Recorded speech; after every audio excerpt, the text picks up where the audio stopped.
Assalamualaikum warahmatullahi wabarakatuh. Bagaimana kabarnya hari ini? Semoga selalu sehat ya. Kita ketemu lagi dalam mata kuliah analisis kompleks. Baik, selamat belajar. Kita lanjutkan untuk mempelajari fungsi elementer. Jika sebelumnya kita mempelajari fungsi kompleks, subbab pengertian fungsi kompleks dan fungsi bernilai tunggal dan banyak, serta transformasi, maka kita akan melanjutkan untuk mempelajari fungsi elementer. Fungsi elementer adalah fungsi dasar dalam bilangan kompleks. Nah, fungsi elementer yang akan diperkenalkan di subbab ini adalah fungsi suku banyak, fungsi rasional aljabar, fungsi eksponen, fungsi trigonometri, fungsi hiperbolik, fungsi logaritma, inverse fungsi trigonometri, inverse fungsi hiperbolik, dan fungsi aljabar dan transenden. Yang pertama kita bahas mengenai fungsi suku banyak. Nah, fungsi suku banyak didefinisikan sebagai polinom PZ A0 Z pangkat N ditambah A1 Z pangkat N dikurangi 1 dan seterusnya, itu sama dengan W. Ya, dengan A0 tidak sama dengan 0 dan seterusnya. Itu adalah konstanta kompleks dan N adalah bilangan bulat positif. Bilangan bulat positif yang dimaksud di sini N-nya itu adalah derajat suku banyak dari PZ. Ya. Nah, transformasi W sama dengan AZ ditambah B itu disebut sebagai transformasi linear. Ya, jadi ini transformasi linear itu adalah W sama dengan AZ ditambah B. Nah, itu mengenai fungsi suku banyak. Kemudian yang kedua adalah fungsi rasional aljabar. Fungsi rasional aljabar didefinisikan sebagai W sama dengan PZ dibagi QZ. Dengan PZ dan QZ adalah suku banyak atau polinom. Ya. Jadi, kalau PZ itu adalah AZ plus B atau AZ ditambah B, seperti fungsi suku banyak sebelumnya, dan QZ adalah CZ ditambah D, maka W itu bisa dituliskan sebagai AZ ditambah B dibagi CZ ditambah D. Nah, ini disebut suatu transformasi linear atau transformasi bilinear. Ya. Kalau ini hanya definisi dan untuk bentuknya saja yang kita bahas. Kemudian fungsi eksponen. Fungsi eksponen, misalkan ada peubah bebas Z sama dengan X ditambah YI, maka E pangkat Z, Z-nya diganti X ditambah YI, maka E pangkat Z sama dengan E pangkat X ditambah YI. Nah, oleh Dirac Maclaurin diperoleh E pangkat YI, itu kan cos Y ditambah I sin Y. Lihat materi sebelumnya ya. Jadi E pangkat YI itu sama aja dengan cos Y ditambah I sin Y. Sehingga kita bisa mengubah E pangkat Z tadi menjadi E pangkat X, ya, E pangkat X-nya tetap dikali cos Y ditambah I sin Y. Karena di situ kan ada E pangkat X ditambah YI ya. E pangkat X ditambah YI itu bisa saja diubah menjadi E pangkat X dikali E pangkat YI. Ya, kalau ada perpangkatan itu bisa diubah menjadi perkalian dengan bilangan pokoknya E. Ya, sehingga kita bisa memperoleh E pangkat Z itu sama saja dengan E pangkat X dikali cos Y ditambah I sin Y. Nah, bentuk eksponen ini disebut fungsi eksponen kompleks. Dari fungsi eksponen ini kita melihat bahwa Y-nya 0, jika Y-nya 0 maka E pangkat Z-nya sama dengan E pangkat X. Kalau Y-nya 0. Nah, ini disebut sebagai fungsi eksponen real. Ya, fungsi eksponen real. Tetapi jika X-nya yang 0, maka diperoleh E pangkat Z-nya sama dengan E pangkat YI atau sama dengan cos Y ditambah I sin Y. Nah, ini disebut sebagai rumus Euler. Ya. Kemudian untuk teorema-teorema yang diturunkan dari sifat fungsi eksponen bisa dibaca pada halaman 62 teorema 3.1. Di sini ada 7 teorema. Maaf, 7 bentuk. Yang pertama E pangkat Z tidak sama dengan 0, E pangkat 0 sama dengan 1, dan seterusnya sampai jika Z sama dengan X ditambah Y, maka nilai mutlak dari E pangkat Z itu sama saja dengan E pangkat X kali argumen E pangkat Z sama dengan Y. Nah, untuk buktinya bisa dibaca sendiri. Ya. Kemudian saya lanjutkan mengenai persamaan eksponen. Di sini ada contoh 3.6. Ya, 3 titik. Contoh ini merupakan contoh dari fungsi eksponen sebelumnya tadi.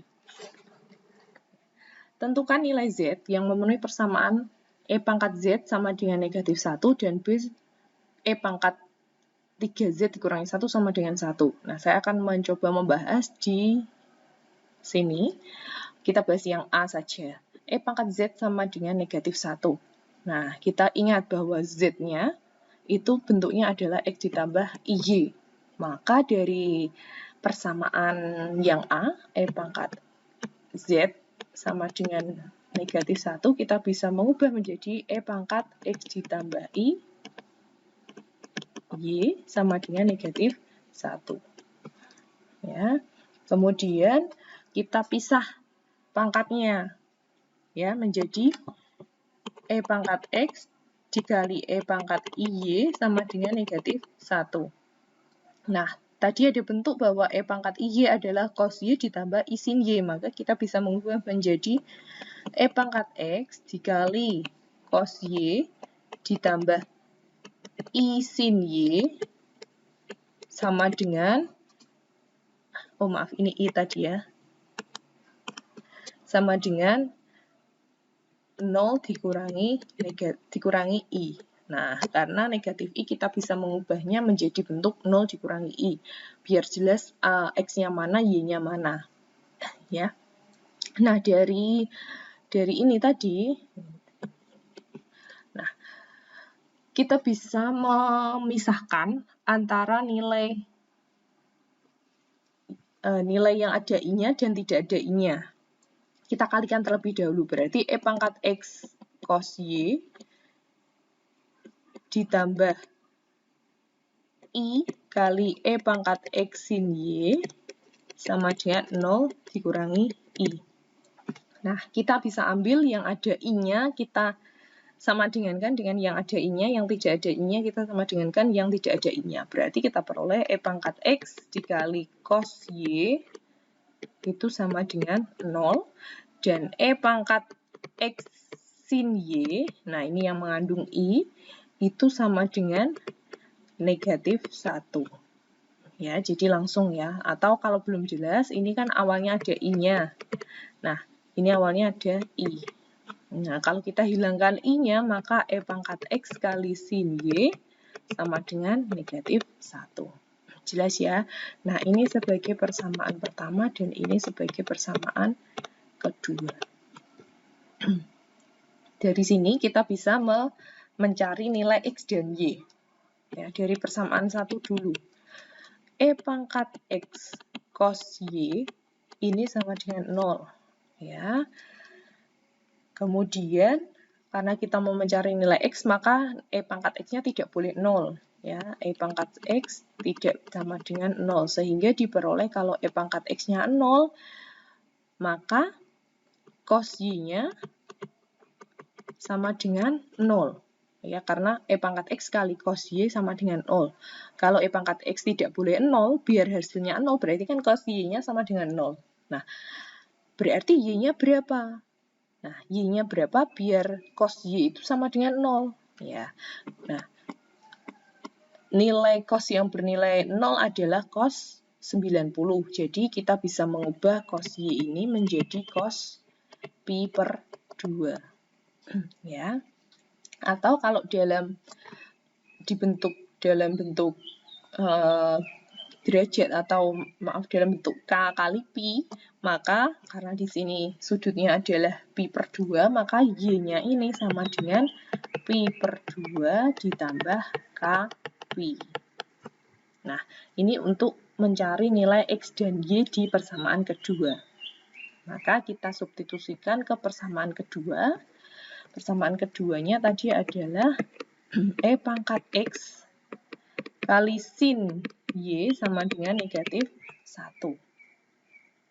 Ya. Nah, kita masukkan Y-nya kita ganti menjadi E kali sin pi per 2 ditambah Kpi sama dengan negatif 1. Ya. Nah, sin tadi kan pi per 2 itu kan 90. Nah, sin 90 itu kan 1. Ya, ini ada X-nya. Maka kita masih mempunyai E pangkat X dikali sin pi per 2 ditambah Kpi tadi kan 1. Ya, kita tidak usah menuliskan 1, langsung sama dengan negatif 1. Ya, kedua ruas kemudian dikuadratkan menjadi E pangkat X kuadrat sama dengan negatif 1 kuadrat. Ya, jadi kalau kita kuadratkan, hasilnya adalah E pangkat X kuadrat sama dengan 1. Nah, kalau E pangkat X kuadrat sama dengan 1, maka nilai E pangkat X-nya adalah plus minus 1. Ya, jangan lupa kalau pangkatnya genap, maka akarnya ada 2, bisa positif, bisa negatif. Nah, maka di sini kita peroleh E pangkat X sama dengan 1 atau E pangkat X-nya adalah sama dengan negatif 1.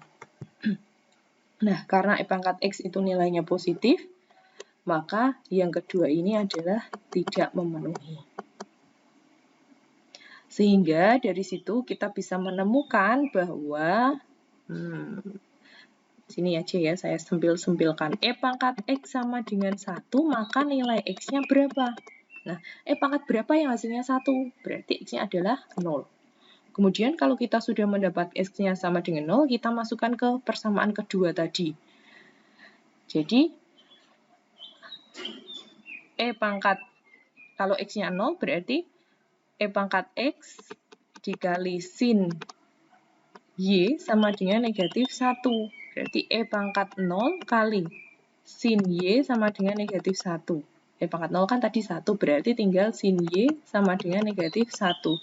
Nah, nilai sin berapa yang nilai Y berapa biar sinnya sama dengan negatif 1? Ya, berarti berapa? Negatif 1? Oh iya, 100, negatif pi per 2. Kita ganti menjadi negatif pi per 2.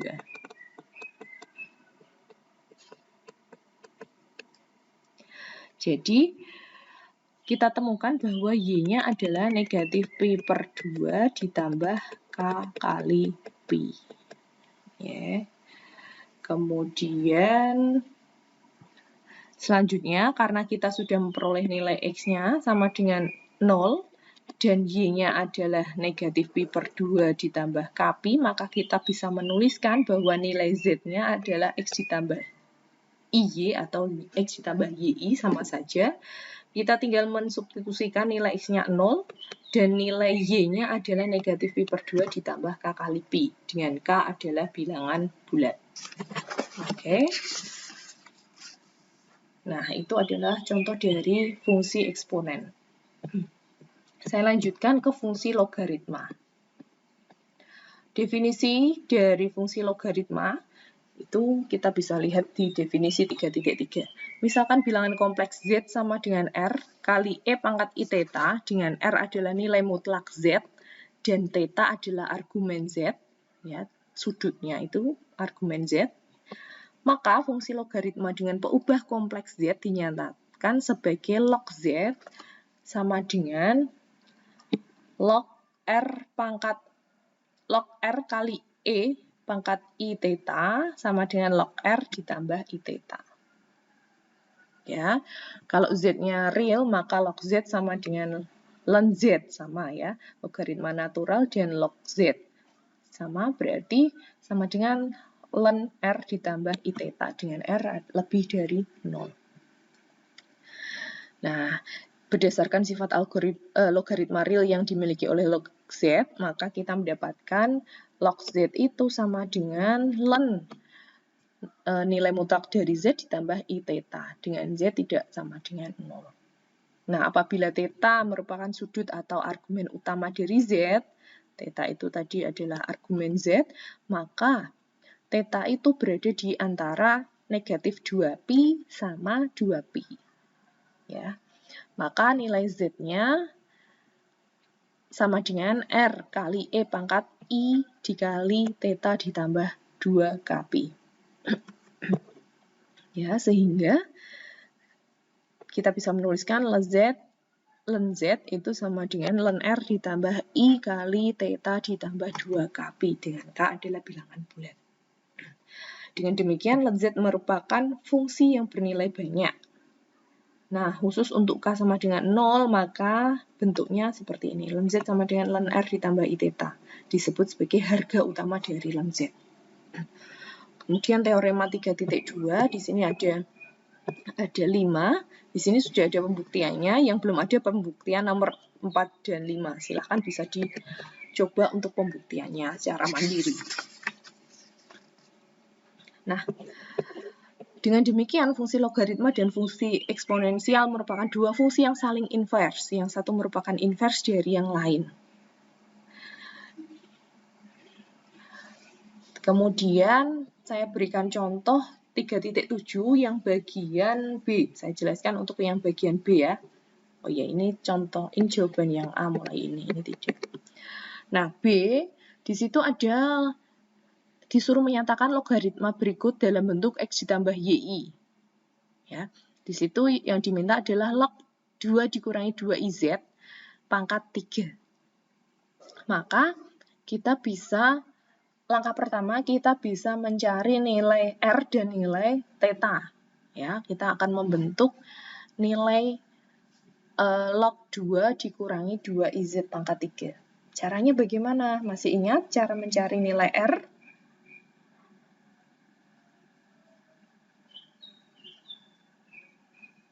Nah, kita cari nilai R dengan menggunakan rumus apa? X kuadrat ditambah Y kuadrat. Kemudian bagaimana? Nah, kita tuliskan ya. R sama dengan akar X kuadrat ditambah Y kuadrat sama dengan akar 2 kuadrat ditambah Y-nya adalah berapa itu? Negatif 2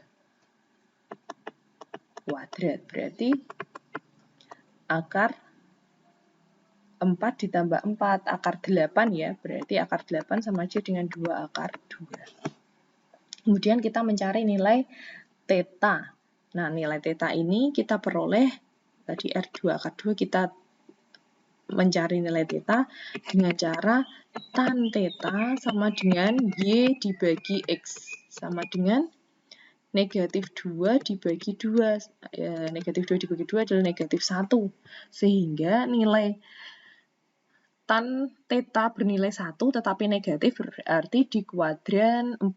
Nah, kalau di kuadran 4 sama aja dengan tan 335 ya berarti ya. Sama dengan tan 360 dikurangi 45. Sama dengan negatif tan 45. Atau bisa dituliskan menjadi, berarti theta-nya sama dengan negatif pi per 4 atau negatif 45. Sehingga dari situ kita bisa mengubah menjadi bentuk logaritma tadi ya. Rumusnya tadi apa? Log Z sama dengan, karena di sini ada 3 log, karena di sini akan log 2 dikurangi 2IZ pangkat 3, maka kita bisa menuliskan 3-nya ini ke bentuk perkalian. Berarti 3 log Z sama dengan 3 kali ln 2 akar 2, ln R ya, ditambah I theta, berarti negatif pi per 4 kali I. Nah, di situ tandanya harusnya pengurangan. Ya, ini harusnya pengurangan. Sama dengan 3 ln 2 akar 2 dikurangi 3 per 4 pi kali I. Nah, itu contoh dari fungsi logaritma. Selanjutnya, langsung ya, karena ini agar durasinya tidak panjang, saya menjelaskannya agak cepat. Dan nanti kalau misalkan belum jelas bisa diulang-ulang videonya. Selanjutnya, untuk fungsi trigonometri, kita memperolehnya berdasarkan penurunan rumus Euler. Sehingga E pangkat IZ itu sama dengan cos Z ditambah I sin Z. Dan E pangkat negatif IZ sama dengan cos Z dikurangi I sin Z. Ya. Kalau pangkatnya E adalah positif, maka bentuknya penjumlahan. Kalau pangkatnya negatif, maka bentuknya pengurangan. Kemudian dengan menjumlahkan dan mengurangkan kedua rumus tersebut diperoleh sin Z itu sama dengan E pangkat IZ dikurangi E pangkat negatif IZ dibagi 2I, dan cos Z sama dengan E pangkat IZ ditambah E pangkat negatif IZ per 2. Ya. Nah, itu sebagai definisi dari fungsi trigonometri, sin dan cos ya. Nah, dari situ kita masuk ke teorema 3.3. Di sini ada 11 teorema. Ya, ada sin kuadrat ditambah cos kuadrat sama dengan 1, hampir sama dengan sifat-sifat trigonometri pada bilangan real ya, bilangan biasa gitu ya. Kemudian di sini sudah ada bukti-buktinya. Apakah semuanya sudah ada bukti? Kita lihat. Oh, ternyata yang bukti ke-9 dan 10 belum ada. Silakan nanti bisa dibuktikan secara mandiri. Ya, itu saya tidak menjelaskan untuk cara pembuktiannya, bisa dibaca sendiri. Kemudian saya lanjutkan ke fungsi hiperbolik, definisi 3.5. Di sini ada bentuk fungsi hiperbolik. Hiperbolik itu ada fungsi trigonometri, kemudian ada kombinasinya dengan fungsi hiperbolik, yaitu penambahan huruf H ya, sin H sama sin HZ sama dengan seterusnya itu ya. Bisa dibaca untuk rumus-rumusnya, dan hubungan antara fungsi trigonometri dan hiperbolik itu adalah misalkan sin IZ itu berarti I kali sin hiperbolik Z. Ya, I-nya ditaruh di depan dan sin-nya berubah menjadi sin hiperbolik. Dan seterusnya sampai tan juga sama. Tan hiperbolik IZ sama dengan I kali tan Z. Kebalikannya ya. Oke, selanjutnya pembuktiannya bisa dibaca. Kemudian teorema 3.5. Di sini jika Z sama dengan X ditambah IY, maka ya, nah ini rumus penjumlahan. Seperti kalian pasti sudah mempelajari ini. Sin Z sama dengan sin X ditambah IY. Berarti kita ubah menjadi rumus penjumlahan itu menjadi rumus perkalian sin X kali cos hiperbolik Y ditambah I cos X sin hiperbolik Y. Nah, ini silahkan bisa dicermati, bisa dihafalkan juga ya. Terus di situ ada empat rumus, ada sin Z, cos Z, kemudian sin hiperbolik Z, dan cos hiperbolik Z. Nah, untuk buktinya silakan bisa dibaca. Kemudian berdasarkan fungsi sinus dan kosinus hiperbolik tersebut menjadi dasar penurunan definisi hiperbolik lainnya, misalkan tan. Tadi kan ada sin, ada cos. Nah, untuk memperoleh rumus tan hiperbolik Z, maka tinggal kita menurunkan rumus sin dibagi cos. Ya, di sini ada sudah ada penjelasannya bagaimana bisa mendapatkan rumus tan. Oke, baiklah. Kemudian teorema 3.6, di situ juga ada banyak teorema ya di sini ya. Ada berapa ini? 9 teorema. Ya. Nanti bisa dibaca. Kemudian saya lanjutkan ke contoh saja. Kalau saya jelaskan teorema-teorema nanti semakin mubeng-mubeng ya. Jadi saya mau menjelaskan contohnya saja. Saya jelaskan untuk yang A ya, yang mudah saja. Sama sih ini semuanya sama levelnya. Misalkan cos pi per 3 kita ubah menjadi bentuk X ditambah IY. Nah, kita lihat cos pi per 3 itu sama dengan cos berapa? Ya, per pi per 3 ditambah 0i. Ya, tidak dibentuk I-nya ya, sehingga pi per 3 ini sebagai nilai X dan nilai Y-nya adalah 0. Sehingga dari sini kita lihat teorema 3.5 tadi, di halaman 77, maka kita bisa memperoleh rumusnya tadi, cos X ditambah IY itu sama dengan cos X dikali cos hiperbolik Y dikurangi I sin X dikali sin hiperbolik Y. kita masukkan nilai X dan Y-nya. Nilai X-nya saya taruh sini ya, cos pi per 3 kali cos hiperbolik 0 dikurangi I sin pi per 3 kali sin hiperbolik Y. Cos pi per 3 adalah setengah, cos hiperbolik 0 adalah 1, dikurangi I kali sin pi per 3 itu adalah setengah akar 3, dikali sin hiperbolik Y adalah, Y-nya tadi 0 ya, maaf belum saya ganti. Sin hiperbolik 0 adalah 0, maka kita peroleh yang belakang 0, maka tinggal nilai setengah. Nah, itu nilainya setengah, paham ya? Mudah kalau ini. Kemudian selanjutnya, oh ya, satu lagi untuk yang D ya, tan negatif pi per 6 I. Nah, tadi kita ketahui bahwa menurut definisi 3.5 halaman 76, tan itu kan sin per cos, ya kan? Jadi kita tinggal menggantikan rumus tan ini menjadi sin tetanya, yaitu negatif pi per 6 dibagi negatif pi per 6i ya, dibagi cos negatif pi per 6i. Nah, kita lihat negatif pi per 6 itu berada di kuadran berapa? Berarti sama aja dengan tan negatif 30 ya, berarti ini kuadran 4. Kuadran 4. Kalau kuadran 4 berarti nilai sin bernilai negatif dan cos bernilai positif. Ya, silakan diingat-ingat kembali materi SMA dulu. Kuadran 1, 2, 3, 4. Ya, yang bernilai positif itu apa saja, yang bernilai negatif itu apa saja dan di mana saja, begitu ya. Nah, kalau di kuadran 4 maka nilai sin itu kan bernilai negatif. Ini negatif. Kalau cos bernilai positif. Sehingga sin negatif pi per 6 itu sama dengan negatif sin pi per 6i dibagi positif cos pi per 6i. Ya. Sehingga kita bisa menuliskan hasilnya sama dengan i-nya kita taruh luar. Nah, i-nya dikeluarkan. Sehingga sama saja dengan tadi ya, hubungan antara sin dan sin hiperbolik.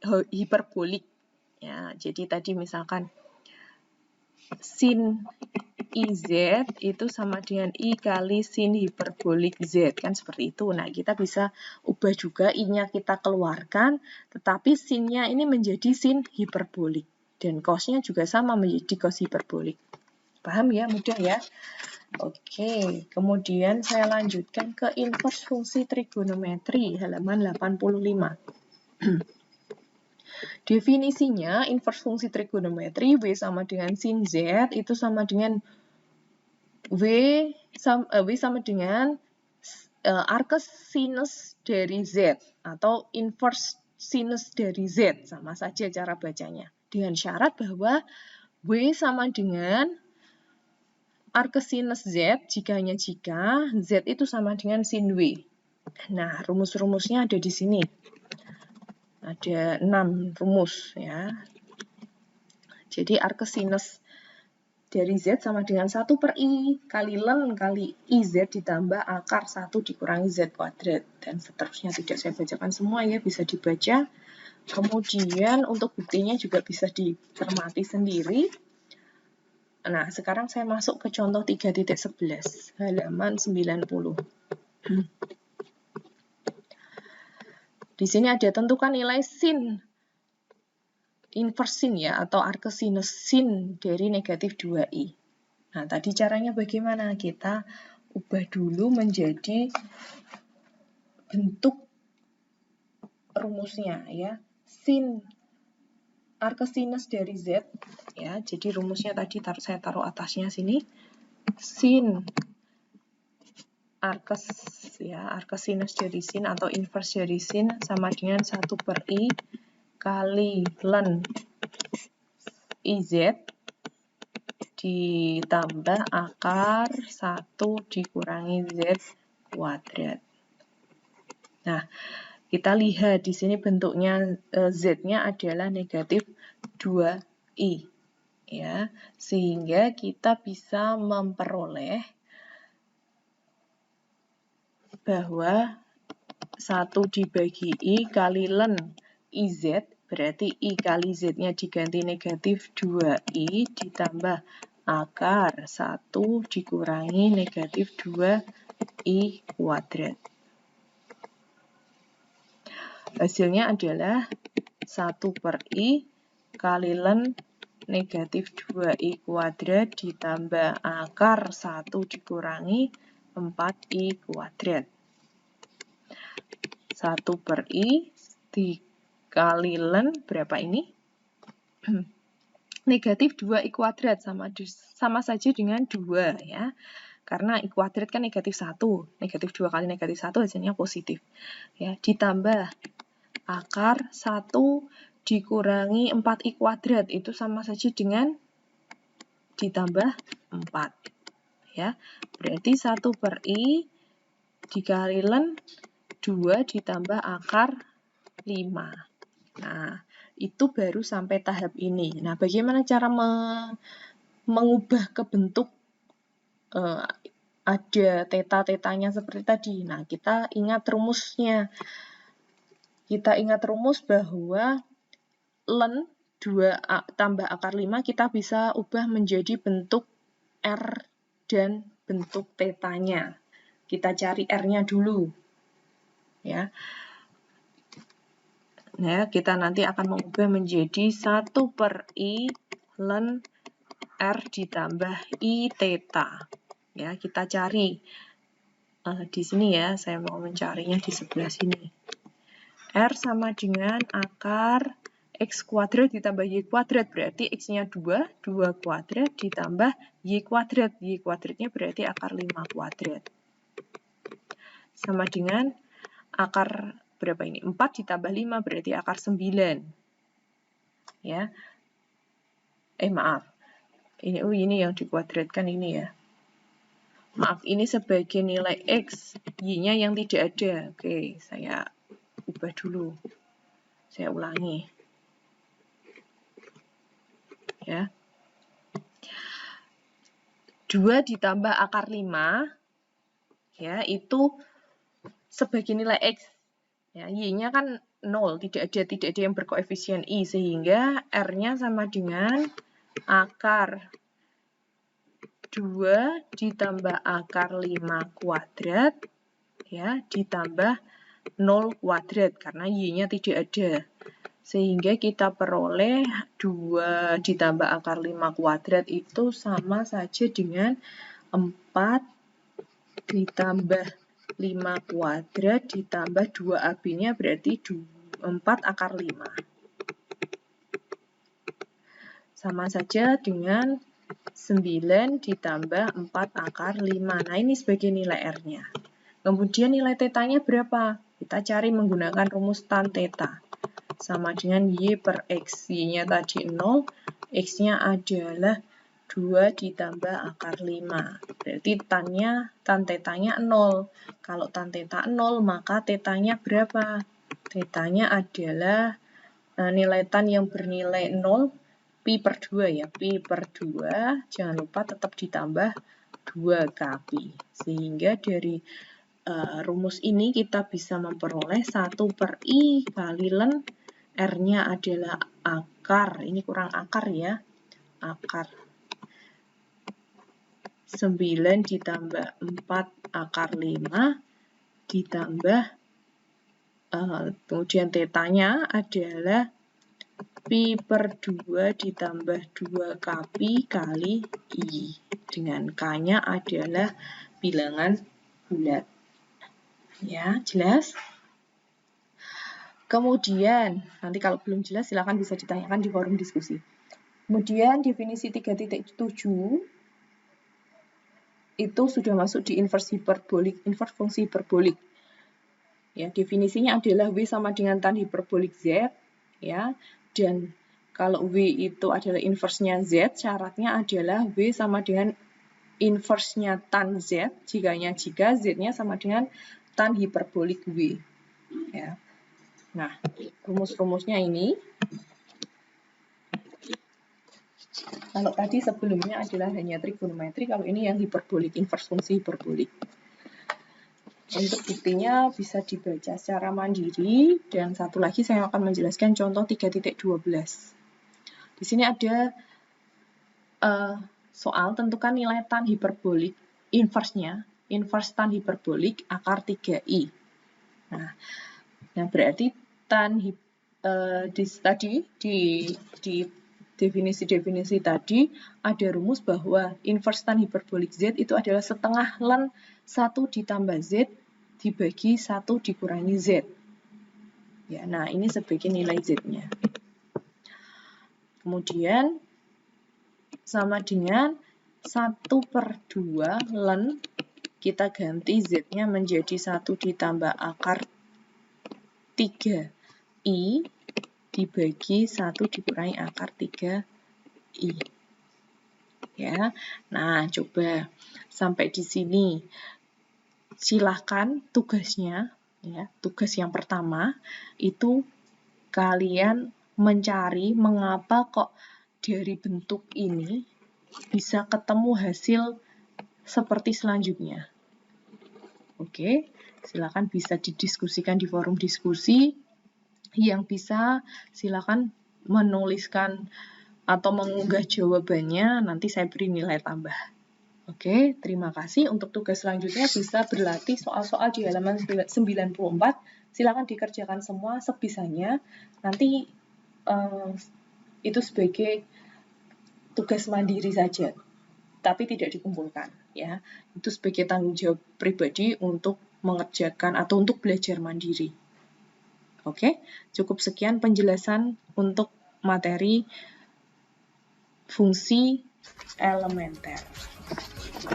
Demikian penjelasan materi kali ini. Terima kasih telah menyimak video saya. Jangan lupa like dan subscribe channel saya. Ya, mohon maaf apabila ada kekurangan. Saya akhiri. Wassalamualaikum warahmatullahi wabarakatuh.